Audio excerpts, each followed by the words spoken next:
Je suis en train de dire à quelqu'un, s'il y a une espèce de femme en voie de disparition, il est possible aussi qu'il y ait une espèce de femme en voie d'apparition.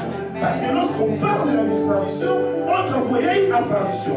La Bible déclare que le monde attend avec un ardent désir la révélation du Fils et de Dieu. Alors j'aimerais dire à quelqu'un, si la Bible pouvait dire depuis ce temps que le monde attend la révélation du Fils des hommes, moi je peux contextualiser aussi ces choses en ces jours que le monde attend la révélation des femmes de la grâce. Voilà pourquoi je voudrais dire à quelqu'un, le monde est assoiffé. Le monde auquel nous sommes en train de vivre, c'est un monde dans lequel plusieurs personnes ne connaissent pas le rôle qu'ils doivent faire. C'est un monde dans lequel où plusieurs femmes croient qu'être femme, c'est se marier, être femme, c'est mettre du make-up, être femme, c'est s'habiller, être coquette. La femme a un rôle bien précis. Amen. La femme dans le Seigneur, dans le plan du salut, la femme joue un rôle qui est capital. Amen. Si ce n'était pas une femme, de Jésus que nous adorons, il serait jamais sur la terre.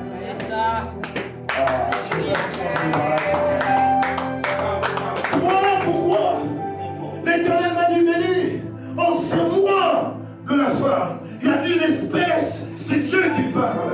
Pendant que j'ai posé à Dieu la question, qu'est-ce que je dirais en ce dimanche, en notre premier dimanche du mois de mars, parce que le dimanche passé on n'avait pas culte, aujourd'hui c'est notre premier dimanche, et l'Éternel m'a dit, c'est béni, parle à mon peuple, je suis à la recherche, je suis à la recherche, Dieu est dans la quête de voir les femmes s'élever.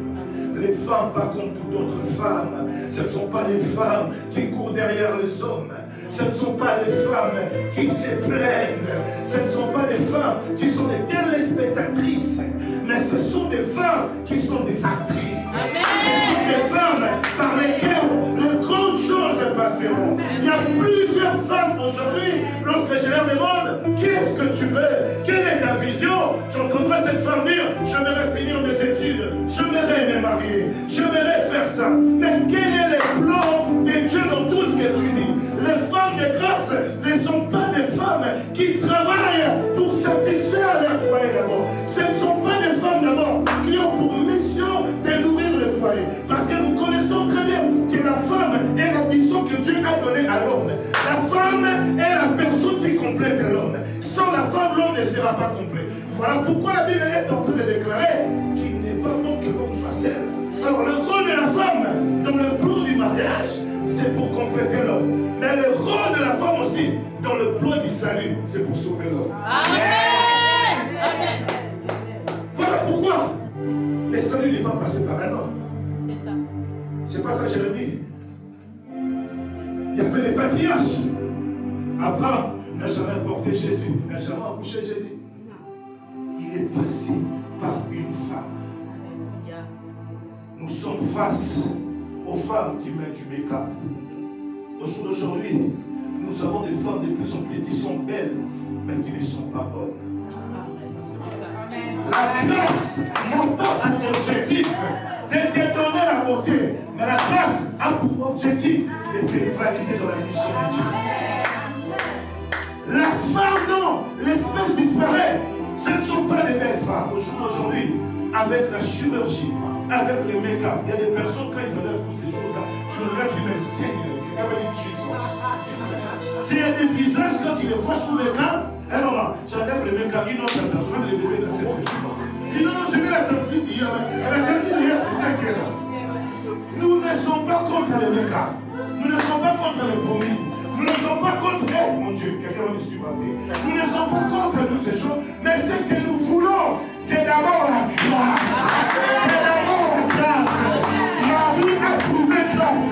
Combien sont de ces femmes qui trouvent grâce devant Dieu? Une espèce de femme disparaît. Cette espèce, c'est des types de femmes qui sont porteuses de grâce. Le monde est en train de souffrir, non pas parce qu'il n'y a pas l'anticipation de la femme, non pas parce qu'il n'y a pas la participation de la femme. Le monde est en train de souffrir, maman chère, parce que les femmes de la grâce disparaissent. Nous sommes remplis de femmes intellectuelles. Les combats des femmes, beaucoup de femmes n'ont pas compris. Je vois les 8 mars, les femmes disent oui, c'est bien. On nous accepte dans la société. C'est maintenant l'égalité. Oui, les amis. Les problèmes, ce n'est pas l'égalité. Dieu, il donne à tout un chacun de nous une mission particulière. Dans l'objectif de Dieu, ce n'est pas de faire de vous des photocopies. Voilà pourquoi je suis en train d'interdire à une femme d'être la photocopie de quelqu'un. Oh non, moi, j'aimerais ressembler à Beyoncé. Non, tu ne peux pas la ressembler. Tu as ton ADN à toi. L'un des grands problèmes qui se trouvent dans cette société, tout le monde veut ressembler à l'autre. Israël a fait 40 ans sous l'esclavagisme parce que tout Israélite ressemblait à l'autre. Il avait déclaré que Dieu a suscité un juge qui s'appelait Samson. Les rasoirs ne pouvaient pas passer sur sa tête. Samson dit, mais je ne suis pas un homme comme tout autre homme. Il dit à sa maman, mais pourquoi tous mes amis se font coiffer? Pourquoi moi, les rasoirs ne peuvent pas passer? J'aimerais dire à une femme, ce n'est pas parce que tu es femme, tu es comme toute autre femme. Il y a une race de femmes qui doivent apparaître.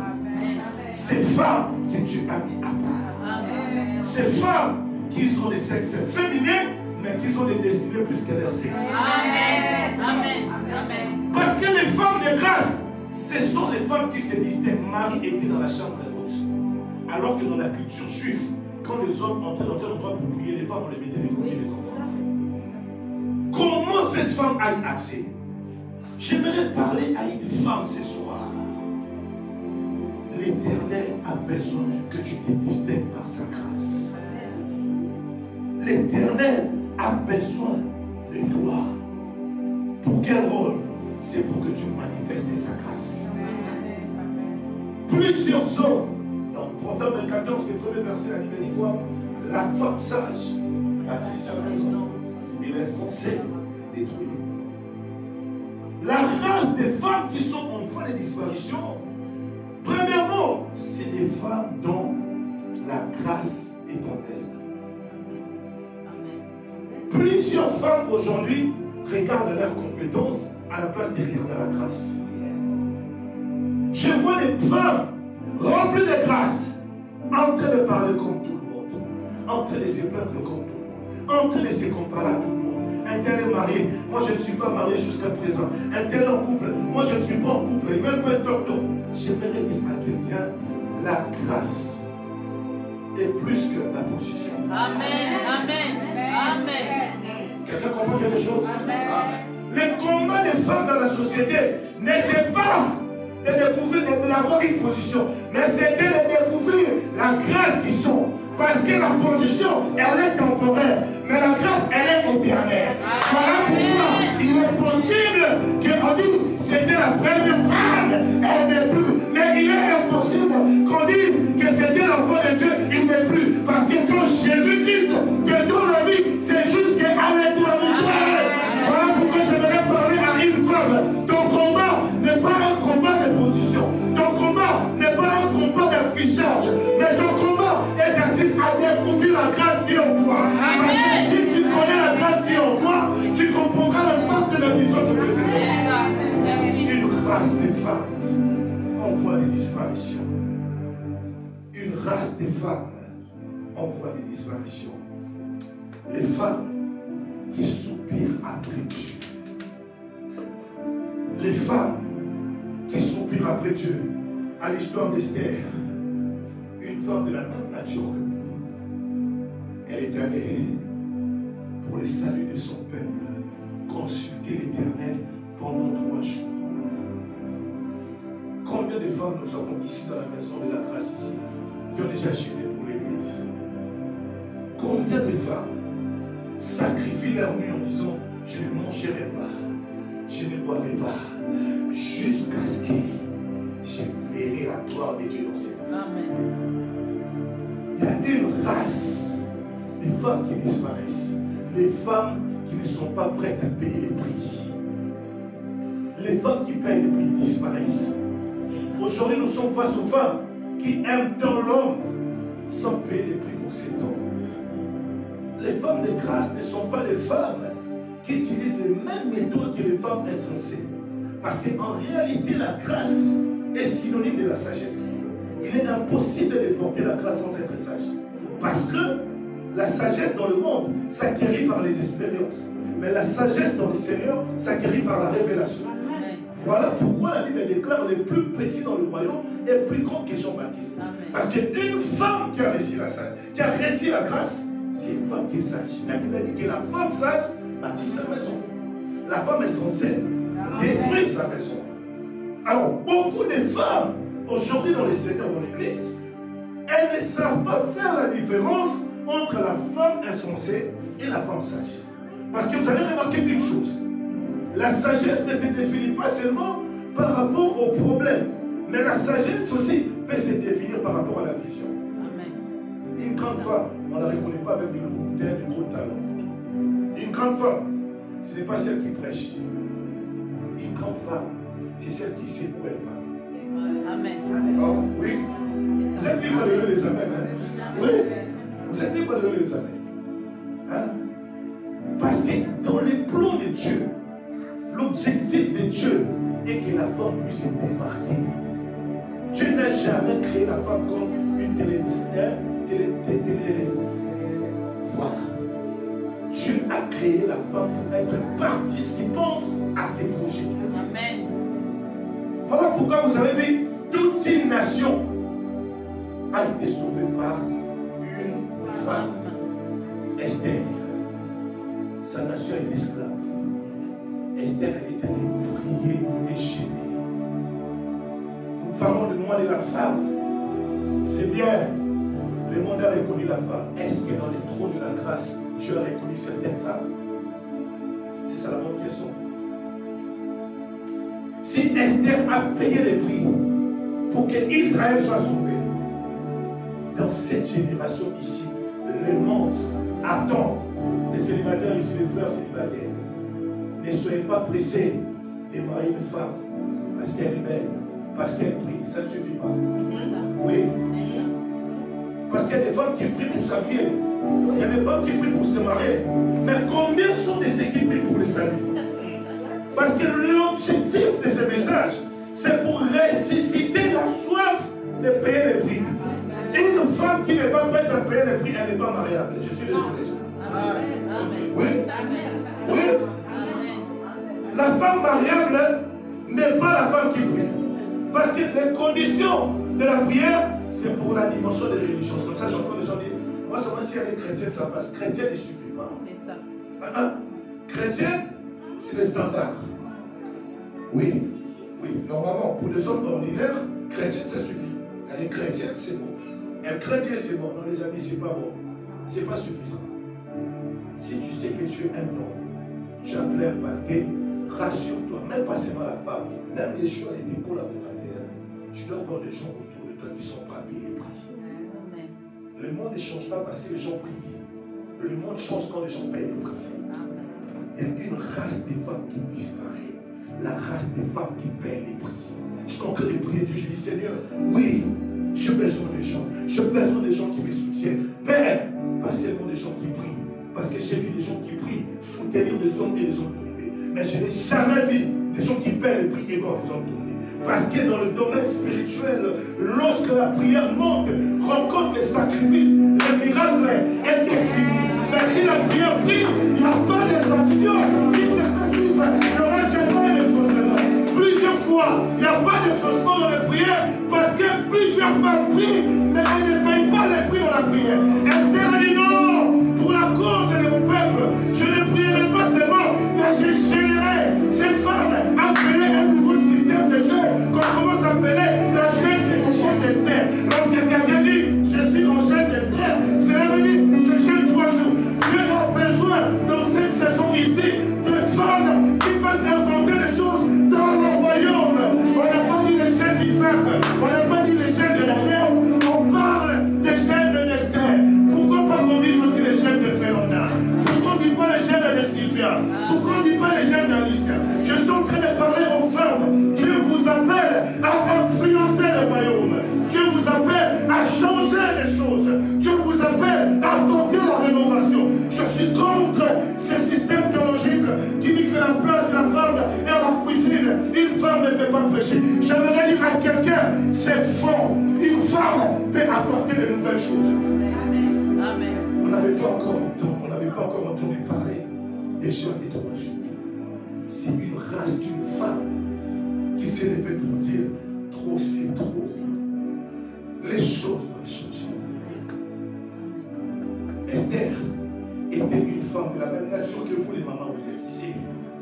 Elle n'avait pas 4 pieds. Elle n'avait pas 5 estomacs. Quelqu'un me dira, Esther avait 5 estomacs. Non. C'était une femme normale. La différence se situe au niveau du fardeau. Où sont ces femmes qui portaient les fardeaux de leur mari? Pourquoi il y a les divorces aujourd'hui? Pourquoi il y a les séparations aujourd'hui? Parce que beaucoup se marient avec des enfants. Beaucoup se marient avec des filles et non avec des femmes de grâce. L'espèce en voie de disparition, c'est des femmes de grâce. J'ai vu des femmes mointes sans avoir la grâce. J'ai vu des femmes qui ont l'autorité sans avoir la grâce. Si vous comprenez les mystères de la grâce, partout où la grâce passe, il y a la mort qui précède. Oui. Parce que la grâce, c'est différent de l'onction. L'onction, c'est une capacité urbaine que Dieu te donne afin de faire une mission. La grâce, c'est Dieu qui agit en toi. Amen. Voilà pourquoi, si vous aimeriez retenir le premier point, il y a beaucoup de points. J'ai allé dévoiler, il y a beaucoup de choses qu'on va développer dimanche prochain. Si vous devez comprendre comme conclusion de ce message, parce qu'on va partir, la femme qui disparaît, c'est la femme de grâce. Et quand tu parles de la grâce, il faut que la mort soit dans la chair. Il est possible que les femmes de prière soient là et qu'Israël soit esclave. Israël était sous l'esclavagisme. Il y avait des femmes qui priaient. Il y avait des serviteurs qui priaient, servants de Dieu. Mais la différence est située à la prière, ajouter la grâce. Parce que la grâce a pour rôle de te faire dépasser tes efforts personnels. C'est comme ça, quand la grâce de Dieu entre dans la vie de quelqu'un, la personne n'a plus peur de payer les prix. Plusieurs personnes ne payent pas les prix parce qu'elles n'ont pas rencontré la grâce. J'étais comme vous. J'ai donné parfois des offrandes de 2 euros, 5 euros. J'avais du mal, en étant étudiant, de prendre 20 euros, mettre dans les paniers. Les jours que j'ai rencontré la grâce, du vivant, et mon père qui m'a consacré dans les ministères, il m'a dit, je n'ai pas vu un étudiant me bénir avec beaucoup d'argent comme béni. Il a mis du haut de la chair, avec beaucoup d'humilité. Il dit, je n'ai pas vu un étudiant faire autant de sacrifices, plus que même de personnes qui travaillent. Parce que je connaissais une chose. J'ai dit, je préfère payer les prix maintenant pour me reposer en l'avenir. Esther a payé les prix pour dire, je paye les prix. Pour elle, son objectif, ce n'était pas de devenir première dame. Son objectif, ce n'était pas de devenir une reine.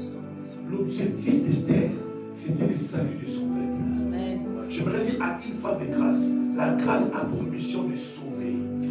Le rôle d'une femme, ce n'est pas de dire, je vais en entreprise, nous tous on sera total. Je vais devenir directrice à total. Oui, c'est bien, mais tu sauves combien? Combien de femmes avant toi étaient directrices? Qu'est-ce qu'ils ont changé dans la société? Esther n'est pas entrée comme Vachi qui était là. Vachi n'était pas une femme, elle était une femme. Sa présence n'a pas changé le sort d'Israël. Mais quand Esther est entrée, elle n'a pas seulement pris la place de la reine, mais elle a changé la destinée des gens. Je suis en train de prier Dieu. Toi qui as écouté ce message, en sortant d'ici, que tu deviennes une femme de grâce. La femme de grâce ne se définit pas par rapport aux besoins. La femme de grâce se définit par rapport à la solution. Il y a plusieurs besoins, mais il n'y a qu'une seule solution. Partout où le salut passe, les vies sont sauvées. La femme de grâce, son premier intérêt dans la prière, ce n'est pas d'elle d'abord, c'est des autres. Elle entre parfois, elle pleure dans la prière. Parfois tu la regardes, tu dis, mais pourquoi tu pleures? Mais je ne peux pas bien, mon frère ne va pas bien. La situation de mon frère, c'est compliqué. Ça, j'ai dit, ça, c'est une femme de grâce. Une femme de grâce n'entre pas en gêne pour elle. Esther n'a pas gêné pour elle. Qui veut dire, Esther, peut-être, elle était bien. Elle était belle, les hommes la mettaient bien. Mais elle s'est dit, non, je dois gêner pour la cause de mon peuple. Femmes de grâce, l'espèce des femmes en voie de disparition. Premier point, c'est les femmes qui donnent le salut. J'ai dit à Dieu, s'il te plaît, tous mes fils célibataires, j'ai dit, Seigneur, ne donne pas seulement de belles filles, mais donne-les des femmes de salut. Avec le combat du ministère, si Dieu me donne une femme ordinaire, je vais divorcer. Beaucoup de nos aînés qui ont divorcé, ce n'est pas parce qu'ils voulaient divorcer. Ils ont rencontré des femmes insensées, mais tout en étant spirituelles. La spiritualité ne suffit pas. Je connais des femmes qui prophétisent, mais n'ont pas la grâce. C'est non. C'est pas son angèle. Il y a des voyances, non? Dans les réseaux sociaux, non? Vous pouvez la bénir, ouais, vous partez sur votre vie. Elle a les dons. Les dons ne suffisent pas, les amis. C'est comme ça, quand je parle de l'impact, je touche moins les dons. Parce que les dons, ça soit dans l'homme, mais la grâce, ça soit dans les cœurs. Amen. Amen. On ne peut pas changer les cœurs, les amis. Il n'y a pas d'école pour changer les cœurs. Je peux te transmettre les dons. Paul le dit, j'ai désir venir vers vous. On peut vous transmettre les dons par imposition de main. Paul dit à Timothée, ne néglige pas les dons que tu as reçus par l'imposition de main des anciens. Mais il n'a pas dit ne néglige pas les cœurs, parce que les cœurs, c'est Dieu qui donne. À la place de courir derrière les prophétiques, à la place de courir derrière la puissance, de courir derrière, je ne sais pas tous ces dons, courir derrière le cœur de Dieu. Les femmes de grâce, ce sont des femmes qui portent le cœur de Dieu. Amen. Elles ne sont pas prophétesses, elles n'ont pas les titres. Mais ce sont des femmes, quand elles mettent des genoux en pied comme ça, je peux sauver ma vie. Amen. Il y a des femmes qui ont des... Oh my God. Ils ont l'approbation de Dieu. Amen. Qui peuvent même prier les pasteurs, Dieu ne les répond pas, mais Dieu répond à cette femme. C'est de cette grâce que tu as besoin de maman ici dans la maison de grâce. Tu as besoin que vous soyez des femmes de grâce. Des femmes dont vous portez le cœur de Dieu. Esther a dit non, je ne resterai pas ici. Mon problème n'est pas la royauté. Allez, battez-vous pour la royauté. Moi, je me bats pour le salut d'un peuple. C'est qui a fait la victoire d'Esther. La grâce s'attire là où il y a l'intérêt de Dieu. Combien prient pour les intérêts de Dieu? Combien de femmes ici, parmi nous ici, prient pour l'intérêt de Dieu, frère? Combien prient pour être grand? Combien prient pour que Dieu soit grand? Une personne de grâce, quand il prie, il dit, Seigneur, que je disparaisse, mais que toi, tu montes. Amen. Seigneur, si tu me donnes une ville, Saint-Georges, ce n'est pas pour ma gloire, ça serait pour ta gloire. Si tu t'es glorifié encore, les personnes de grâce ne disent plus moi, ils disent c'est Christ qui les fait. Voilà pourquoi Paul a dit, si j'ai travaillé plus que tous, ce n'est pas moi, c'est la grâce de Dieu qui agit en moi. Il prouve que moi là, tout ce qui se passe ici, je n'en suis pour rien. Il décline sa responsabilité. Il laisse toute la responsabilité à Dieu. En sortant d'ici, les mamans, revoyez vos motivations. Revoyez vos intentions de prière. Parfois, vous payez des prix pour les choses qui sont votre héritage. Ah papa, la santé de ma fille, c'est un héritage, Dieu te l'a donné. Payez les bons combats. Payez les prix pour les bons combats. Paul dit, j'ai combattu. Les bons combats. Qui veut dire des combats qu'il ne faut pas payer les prix. Je vois déjà, en tout cas là, il faut qu'on me voit. On va sentir cet homme qui va taper pour moi là. Et il fera, je vais sortir un bon père. Quel bon père. Et ça va changer quoi dans la vie des gens? Même si tu te maries avec les pasteurs les plus hauts, ou tu prends l'homme le plus grand, tu prends même les princes de Paris, ça change quoi dans notre destinée? Mais si tu te maries avec les princes de Paris pour sauver Paris, là tu as Amen. Amen. mais si tu te maries avec le prince de Paris pour montrer à ton ex qu'il y a plus meilleur que toi, tu t'es parti là, j'ai un meilleur père plus que toi. Ça change quoi? C'est comme ça, il y a certaines prières qui ne seront pas exaucées. Il y a des gens qui prient en compétition. Il y a des chrétiens même qui demandent la bénédiction pour vos chants. Vous m'avez minimisé, non? Vous négligez un Haïti. Vous m'avez négligé, non? Pour le monde, écoutez, ça n'a pas béni. Non. Dieu ne t'utilisera jamais pour une compétition. Mais Dieu t'utilisera pour bénir les autres. Les femmes en voie de disparition, ce sont des femmes qui sont des sources de grâce. Il y a une différence entre porter la grâce et devenir une source de grâce. Il est possible de porter la grâce. Et même vous pouvez la déposer. J'ai vu des gens déposer la grâce, dire non, je suis fatigué de Dieu. Non. Laissez-moi ces choses. Mais personne ne peut abandonner la grâce quand cette grâce devient sa vie. Voilà pourquoi les mamans, moi je vous appelle les femmes de grâce. Tous les surnoms qu'on peut vous donner, les femmes de feu, les femmes d'onction, les femmes prophétiques, prenez tout ce que vous voulez. Mais la grâce est le début de tout et la fin de tout. Amen. Paul finit son ministère en disant tout est grâce. Amen. Il n'a pas dit les femmes qui ont des grands diplômes. Tu peux avoir des diplômes d'Harvard. Tu as sauvé combien de personnes avec ça? Obama avec le diplôme d'Harvard, il a fait l'homosexualité aux États-Unis. Il est le premier président qui a signé l'accord de tout ce qui se passe là aux États-Unis. Avec beaucoup de diplômes d'Harvard. Qui veut dire la conscience, l'intellect, tout ce que vous voulez, les sciences humaines, ne fait pas la valeur d'une femme. La femme sage d'abord, c'est une femme qui est grâce. C'est comme ça David, tu m'arrêtes par là, David dit, je vois déjà changer les passages de lui qui verra. David dit, c'est lui qui trouve une femme, trouve le bonheur. Et beaucoup de gens changent, c'est lui qui trouve une bonne femme. Non, non. Le bonheur n'est pas lié aux critères. Toute femme produit le bonheur, même la plus impolie. Moi, je vois les hommes dire, cette femme est manque du respect, mais comment tu l'as fait, un enfant pendant qu'il te manque de respect? Non, j'en ai marre parce que je me sentis de ses coups. Le bonheur, quand David n'est pas, David, c'est quelqu'un qui aime les femmes. Quand il dit, celui qui trouve une femme trouve le bonheur, il fait allusion au point de vue affectif. Une femme impolie, une femme polie, une femme quoi? Je parle, les grandes personnes écoutent, les célibataires, fermez vos oreilles. Quand vous allez au lit là, qu'elle soit polie, qu'elle soit gentille, ça ne compte pas. Est-ce que quelqu'un comprend? C'est comme ça quand David dit, celui qui trouve une femme, trouve le bonheur, il fait allusion à un bonheur lié à la satisfaction du cœur de l'homme. Mais il change. Il va dire maintenant, tu peux recevoir des parents, des cadeaux, des maisons, des chevaux. Mais une bonne femme est un don de Dieu. Alors que la grâce est un don. Est-ce que quelqu'un comprend quelque chose? On peut rencontrer le bonheur, mais la grâce, on ne la rencontre pas, c'est Dieu qui donne. Voilà pourquoi tu peux recevoir des bontés des hommes, mais être une femme de qualité, ce n'est pas un critère que les hommes vous sélectionnent. Pour ça, c'est une bonne femme. Non, non, non, non.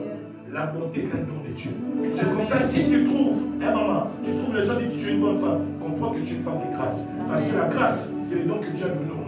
Car Dieu a tant aimé le monde. Il a donné son Fils unique, afin que quiconque croit en lui ne périsse point, qu'il ait la vie quoi? Éternelle. J'aimerais dire à quelqu'un qui est tel que tu es là, tu es un don de Dieu. Est-ce que les femmes peuvent se lever?